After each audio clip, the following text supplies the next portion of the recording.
तो फिल्म की शुरुआत में हम मेन कैरेक्टर ब्रैड को देखते हैं, जो एक पायलट था। वो एयरपोर्ट पर आगे बढ़ रहा था, साथ ही अपनी बेटी से वीडियो कॉल पर बात भी कर रहा था। वो उसे कहता है कि मैं काम खत्म करके जल्दी तुमसे मिलने आऊंगा, जो सुनकर खुश हो जाती है। इसके बाद ब्रैड पायलट वाले केबिन में आकर अपने साथी पायलट से मिलता है और दोनों अपने अपने बारे में बातें करने लगते हैं। फिर फौरन बाद ब्रैड को बाहर बुलाया जाता है। एक ऑफिसर उसे बताता है कि इमरजेंसी की वजह से तुम्हें एक कातिल को अपने साथ ले जाना पड़ेगा, जो बहुत ही ताकतवर है, जिसका नाम टोनी है। ये जिम्मेदारी हम तुम्हें इसलिए दे रही है क्योंकि तुम काफी समझदार हो, जिस पर वो मान जाता है और अपने प्लेन के बाकी स्टाफ से आकर मिलता है। और ये लोग मुसाफिरों के बारे में बात करने लगते हैं कि सब आ गए हैं कि नहीं। और जैसे भी सारे मुसाफिर आकर प्लेन में बैठ जाते हैं तो ये लोग फौरन अपनी उड़ान भरते हैं। ब्रैड अपने साथी पायलट को बताता है कि मैं अपनी बेटी से बहुत प्यार करता हूँ और बहुत जल्द उससे मिलने वाला हूँ। हमारे एक दूसरे के अलावा और कोई नहीं है। और फिर ये लोग रात तक प्लेन में सफर करती रहती है। लेकिन तभी अचानक मौसम बिगड़ने लगता है, जिस वजह से ब्रैड परेशान नजर आता है क्योंकि उसे कुछ ठीक नहीं लग रहा था। वो सभी मुसाफिरों को सीट बेल्ट बांधने के लिए कहता है। रेडियो के जरिए वो अपने सेंटर से बात करने की कोशिश भी करता है, पर उसकी बात नहीं हो पाती क्योंकि आहिस्ता आहिस्ता यहाँ के सारे रेडियोस काम करना बंद कर देते हैं। अब तभी अचानक बिजली का तेज झटका प्लेन से आकर लगता है, जिस वजह से प्लेन हिलने लगता है। ब्रैड को फिक्र होने लगी थी, इसीलिए जब वो सारे मुसाफिरों को देखने जाता है तो उसे सुकून की सांस आती है क्योंकि सब मुसाफिर ठीक थे। पर यहाँ धीरे धीरे करके लाइट बंद होती जा रही थी, जिस बीच एक बार फिर प्लेन को झटका लगता है, जिससे ब्रैड गिर जाता है और उसके माथे पर चोट लग जाती है। इस सारी सूरत हाल की वजह से सारे ही मुसाफिरों की हालत खराब होने लगी थी। ब्रैड वापस केबिन में आकर अपने साथी के साथ मिलकर प्लेन को संभालने में लग जाता है। काफी मुश्किल टाइम था उनके लिए क्योंकि एक तो रेडियो काम नहीं कर रहे थे, ऊपर से स्क्रीन पर भी उन्हें आगे का कुछ भी दिखाई नहीं दे रहा था। तब ब्रैड कहता है कि हमें प्लेन को नीचे लाना होगा क्योंकि अगर एक और झटका लगा तो प्लेन तबाह हो जाएगा। तो फौरन ये लोग प्लेन नीचे लेने लगते हैं। सारे मुसाफिर डरे हुए थे। एक औरत फिर अपनी सीट बेल्ट खोल देती है। उसे देखकर टोनी का ऑफिसर भी ऐसा ही करता है। प्लेन क्योंकि नीचे की तरफ जा रहा था तो ऊपर वाली साइड से वो जोर से टकराते हैं, इतनी जोर से कि फौरन ही उनकी मौत हो जाती है। अचानक तेजी से प्लेन नीचे आने लगता है। तब ब्रैड और उसका साथी जल्दी से इसे कंट्रोल में कर लेते हैं। तभी एयर होस्टेस आकर ब्रैड को बताती है कि मुसाफिरों की हालत खराब हो रही है, जिस पर वो कहता है कि सबको संभालो, अपनी अपनी सीट्स पर बैठने का कहो क्योंकि जल्दी हम करीबी एयरपोर्ट पर उतरने वाले हैं। अभी दोनों देखते हैं कि हम एक आइलैंड के ऊपर से गुजर रहे हैं, तो कोई और रास्ता फिलहाल ना होने पर ये इस आइलैंड पर प्लेन उतारने का फैसला करती है। वो कोई ठीक सी जगह देकर फिर प्लेन को उतार ही देती है। हालांकि उन्होंने इमरजेंसी लैंडिंग की थी, पर फिर भी सही सलामत वो उतर ही गई थी। अब ब्रैड और उसका साथी तब खुश होते हैं जब उन्हें पता चलता है कि थोड़ी बहुत बिजली अभी भी प्लेन में है। इसके बाद ब्रैड सभी को नीचे उतरने का कहता है। उधर प्लेन की कंपनी का मालिक भी देख लेता है कि अचानक प्लेन कहीं गायब हो गया है क्योंकि उसने प्लेन को लैंड होते हुए नहीं देखा था और काफी देर से रेडियो खराब होने की वजह से उसका राब्ता भी नहीं हो पाया था, इसीलिए वो थोड़ा टेंशन में नजर आता है। अब एयर होस्टेस ब्रैड को आकर बताती है कि टोनी को लाने वाली ऑफिसर की मौत हो गई है। जिससे ब्रैड को दुख तो होता है, पर वो उसे कहता है कि चलो जो भी हुआ अब बाकी मुसाफिरों का ख्याल रखो। अब सारे लोग इस सोच में थे कि हम यहाँ क्यों उतरे हैं, जिस वजह से ब्रैड सामने आकर बताता है कि इमरजेंसी की वजह से हमें यहाँ उतरना पड़ा। प्लेन में अभी भी थोड़ी बहुत बिजली मौजूद है, जिससे हम बाकी बिजली की चीजों को ठीक कर लेंगे। तब तक आप लोग यहाँ आराम से रहिए, खाना पानी मिलेगा और रहने की जगह भी, और आप लोग घबराइएगा नहीं, बहुत जल्द हम यहाँ से निकल जाएंगे। उधर प्लेन कंपनी के मालिक की मुलाकात एक रेस्क्यू एक्सपर्ट से होती है, जो ऐसे लोगों को खोज निकालने का काम करता है जो मुश्किल में कहीं फंसे होते हैं। कंपनी का मालिक उसे कहता है कि मुझे मेरे प्लेन की सारी डिटेल्स, जैसे कि वो कहाँ गया, उसके वर्कर्स, मुसाफिरों की सबकी जानकारी चाहिए। अब ब्रैड प्लेन के पास आकर उसे ठीक करने में लग जाता है, पर वो देखता है कि प्लेन में पावर बिजली काफी कम है, इसीलिए इनको इंतजार करना होगा क्योंकि रेडियो भी अभी काम नहीं कर रहे। फिर जब वो इस बारे में अपने साथी पायलट को बताता है तो उसका साथी नक्शा देखकर बताता है कि हम एक प्राइवेट आइलैंड पर फंसे हुए हैं। ये कोई आजाद जगह नहीं है, बल्कि यहाँ एक प्राइवेट आर्मी का कब्जा था, जो बुरे लोग थे क्योंकि उसमें सारे ही गुंडे थे और अगर उन्होंने हमें कोई भी नुकसान पहुँचाया तो गवर्नमेंट भी हमें नहीं बचा पाएगी। जैसन ब्रैड कहता है कि अब कैसे भी करके हमें अपनी रेस्क्यू टीम को यहाँ बुलाना ही होगा ताकि वो आकर हम सबको बचा ले, क्योंकि यही एक रास्ता है यहाँ से निकलने का। अब ब्रैड सबके पास आकर उन्हें बताता है कि किसी खराबी की वजह से रेडियो अभी भी काम नहीं कर रहा, जो सुनकर सारे लोग काफी परेशान हो जाते हैं। ब्रैड उन्हें फिर तसल्ली देता है कि हम आइलैंड की दूसरी साइड पर जाकर रेडियो को ढूंढेंगे और अपनी टीम से रेस्क्यू टीम को यहाँ भेजने के लिए कहेंगे, जो आकर आप सबको बचा लेगी और मेरे साथ टोनी जाएगा। ये कहकर वो टोनी की हथकड़ी खोल देता है और ये लोग आगे बढ़ जाते हैं।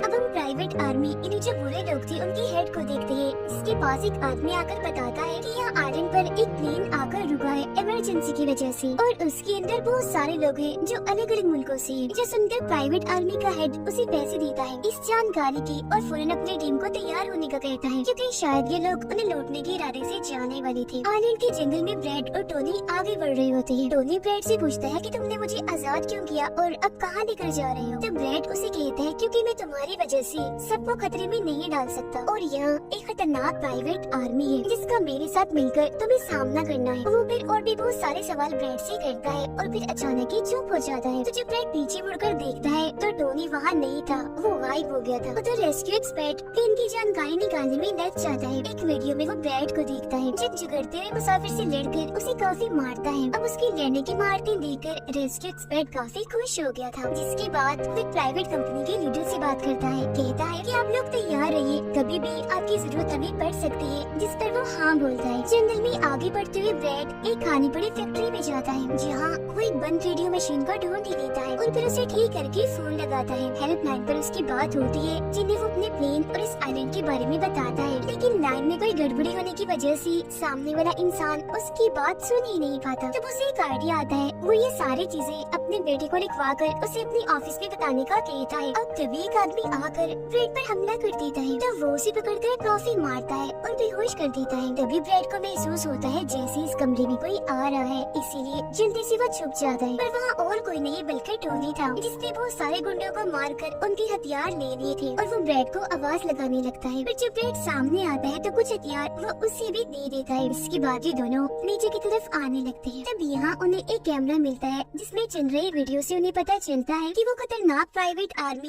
यहाँ आने वाले लोगों को अगवा कर देती है और फिर उन लोगों की फैमिली से अच्छी खासी रकम लेती है उन्हें छोड़ने के बदले। जो देख वो समझ जाते हैं कि हमारे मुसाफिर भी खतरे में हैं। अब ये दोनों बाहर खड़ी गाड़ी में आकर बैठ जाते हैं और अपने मुसाफिरों की तरफ जाने लगते हैं। उधर जब सारे मुसाफिर बैठे हुए थे तो तभी उन्हें किसी गाड़ी की आवाज आती है। वो ये सोचकर काफी खुश हो जाती है कि जरूर ये ब्रैड है, पर ब्रैड नहीं, वहाँ तो वो खतरनाक प्राइवेट आर्मी थी। वो गोलियां चलाकर इन लोगों की तरफ बढ़ रहे थे। इन गोलियों की आवाज ब्रैड और टोनी ने भी सुन ली थी। प्राइवेट आर्मी का हेड पायलट से सभी मुसाफिरों की लिस्ट मांगता है, तब जल्दी से एयर होस्टेस उसे लिस्ट लाकर दे देती है। फिर वो हेड पूछता है कि तुम्हारा सीनियर पायलट ब्रैड कहाँ पर है, जिस पर वो बताता है कि किसी काम से वो जंगल में गया था पर अभी तक वापस नहीं आया। इसी दौरान एक औरत वहाँ से भागने की कोशिश करती है, पर वो लोग गोली चलाकर उसे मार देते हैं। ये आवाज सुनकर ब्रैड उनकी मदद करने के लिए भागता है, पर टोनी उसे रोक लेता है। गुंडे सारे मुसाफिरों को बस में बिठाने लगते हैं, क्योंकि वो इन्हें अपने साथ ले जा रहे थे बंदी बनाकर। उनका लीडर अपने दो साथियों को कहता है कि प्लेन में जाओ और सारा जरूरी कीमती सामान ले आओ, जिसके बाद खुद वो सारे मुसाफिरों को लेकर यहाँ से निकल जाता है। तब ब्रैड टोनी पर गुस्सा करने लगता है कि वो हमारे लोगों को ले गए और तुमने मुझे जाने ही नहीं दिया, जिस पर टोनी उसे समझाता है कि वो काफी बड़ी आर्मी थी, खतरनाक लोग हैं वो, अगर तुम चली भी जाती तो इतनी बड़ी आर्मी से अकेले नहीं लड़ पाती। फिर अभी दोनों दुखी तो थे पर आगे बढ़ जाते हैं और उन दोनों गुंडों को पकड़ लेती है जो प्लेन से कीमती सामान ले रही थी। ब्रैड गन पॉइंट पर उनसे पूछता है कि मुसाफिरों को लेकर कहाँ गया होगा तुम्हारा हेड, जिस पर वो बताता है कि यहाँ एक खानी फैक्ट्री है, वहीं गए होंगे वो लोग। अब रेस्क्यू एक्सपर्ट को ब्रैड की बेटी से उधर की सारी सूरत हाल का पता चल गया था, यानी कि उनका प्लेन वहाँ एक आइलैंड पर फंसा हुआ है और साथ ही वहाँ एक काफी खतरनाक प्राइवेट आर्मी भी है। वो इस बारे में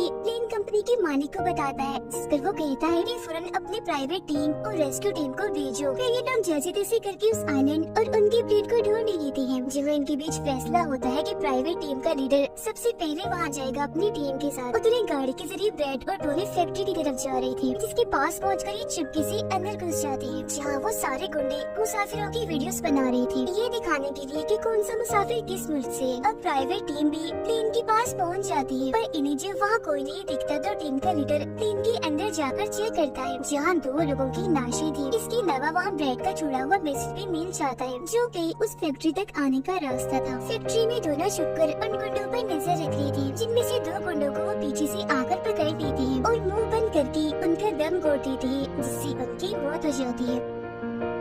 फिर ये खुफिया दरवाजे से आगे बढ़ती है और एक कमरे के बाहर जा पहुँचती है। उस कमरे के अंदर ही सारे मुसाफिरों को कैद किया हुआ था। वहाँ बहुत सारे गार्ड्स खड़े हुए थे, जिन्हें देखकर टोनी को काफी गुस्सा आ जाता है। इसीलिए वो वहाँ पड़ा हथौड़ा उठाकर एक एक करके सभी को मारता जाता है। फिर ब्रैड एक कुंडी से चाबी लेकर उन मुसाफिरों को कमरे से आजाद कर देता है। वो फिर सबको कहता है कि जल्द से जल्द प्लेन के पास पहुँचो, क्योंकि रेडियो के जरिए मैंने मदद मंगवाई है, रेस्क्यू टीम आती ही होगी। इसके बाद वो सब लोगों को बस में बिठाता है। तभी टोनी उसके पास आकर बताता है कि वहाँ बाहर बहुत सारे गुंडे खड़े हुए हैं, तो हम यहाँ से नहीं निकल सकते। वो जब भी मुसाफिरों को परेशान देखता है तो कहता है कि मैं मुसाफिरों का ध्यान भटकाऊंगा, जबकि टोनी तुम सभी मुसाफिरों को यहाँ से ले जाना। जो कहकर ब्रैड वहाँ से निकलकर गुंडों के पास आता है, उनके हेड से बात करता है कि मेरी टीम यहाँ आ रही है, इसीलिए तुम मेरे मुसाफिरों को छोड़ दो। अब तभी गुंडे आकर उसे मारने लगते हैं और उनका हेड कहता है कि ऐसे कैसे छोड़ दूं? पैसों के बगैर मैं किसी को नहीं छोड़ता। जिसके बाद अब वो गोली से जैसे ब्रैड को मारने वाला होता है कि तभी प्राइवेट टीम यहाँ आकर उन पर हमला कर देती है। वो काफी गोलीबारी करती है, इसमें बहुत सारे गुंडे मारे जाते हैं। इसके बाद वो ब्रैड को लेकर यहाँ से जाने लगते हैं, बस में बैठकर निकल जाते हैं। गुंडों का लीडर देखता है कि बाकी गुंडों के साथ साथ मेरा भाई भी मारा गया है, तो उसे काफी गुस्सा आता है। इसीलिए वो अपनी टीम को कहता है कि जल्दी करो, तैयारी पकड़ो और हाँ, किसी को भी मत छोड़ना,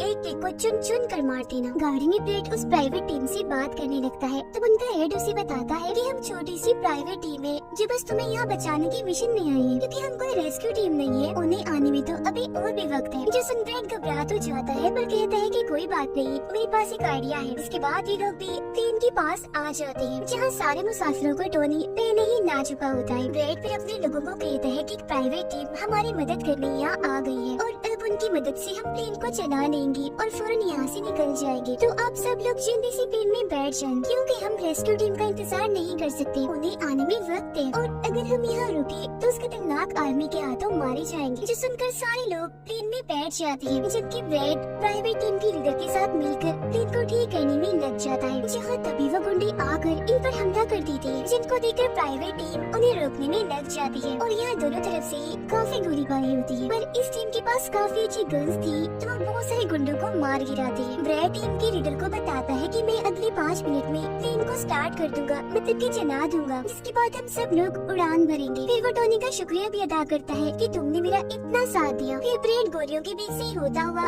अंदर आकर बैठ जाता है और अपने साथी पायलट के साथ मिलकर प्लेन चलाने लगता है। टोनी की गोलियां खत्म हो गई थी और जब वो प्राइवेट टीम का बैग चेक करता है तो उसे वहाँ पैसों से भरा हुआ एक बैग मिलता है, पर फिलहाल पैसों को ऐसे छोड़कर दूसरे बैग से गन लेकर दोबारा गुंडों से लड़ने लगता है। जहाँ तब तक ब्रैड भी पूरे प्लेन को घुमा भी चुका होता है। फिर वो प्राइवेट टीम भी प्लेन में चढ़ने लगती है। ब्रैड को प्लेन कंपनी का मालिक बताता है कि मैं तुम्हें कोई महफूज जगह बता दूंगा जहाँ तुम जा सकते हो। सभी लोग तो प्लेन में चढ़ जाते हैं, पर टोनी नहीं चढ़ता। वो पैसों से भरा बैग लेकर वहाँ से भागने लगता है। तब उसे जाता हुआ देखकर प्राइवेट आर्मी उनके प्लेन पर हमला कर देती है। उनका हेड प्लेन के सामने रॉकेट लॉन्चर लाकर उन्हें एक ही झटके में उड़ाने का सोच रहा था, लेकिन उसे टोनी देख चुका था। वो उसे गोली मारकर गिरा देता है, ऐसा करने से रोक लेता है। ये देखकर ब्रैड को बहुत खुशी होती है, जिसके बाद वो अपनी पूरी ताकत लगाकर प्लेन उड़ाने में कामयाब हो ही जाता है। इस वजह से टोनी भी खुश था और वो भी फिर वहाँ से चला जाता है। ब्रैड प्लेन को आइलैंड से दूर ले जाता है, जबकि प्लेन का मालिक उसे एयरपोर्ट का बताता है जहाँ ये लोग जा सकते थे, जो काफी करीब था। तब ब्रैड उस तरफ प्लेन ले जाने लगता है, पर एक बार फिर प्लेन तबाह होने लगता है। इसलिए ब्रैड दोबारा से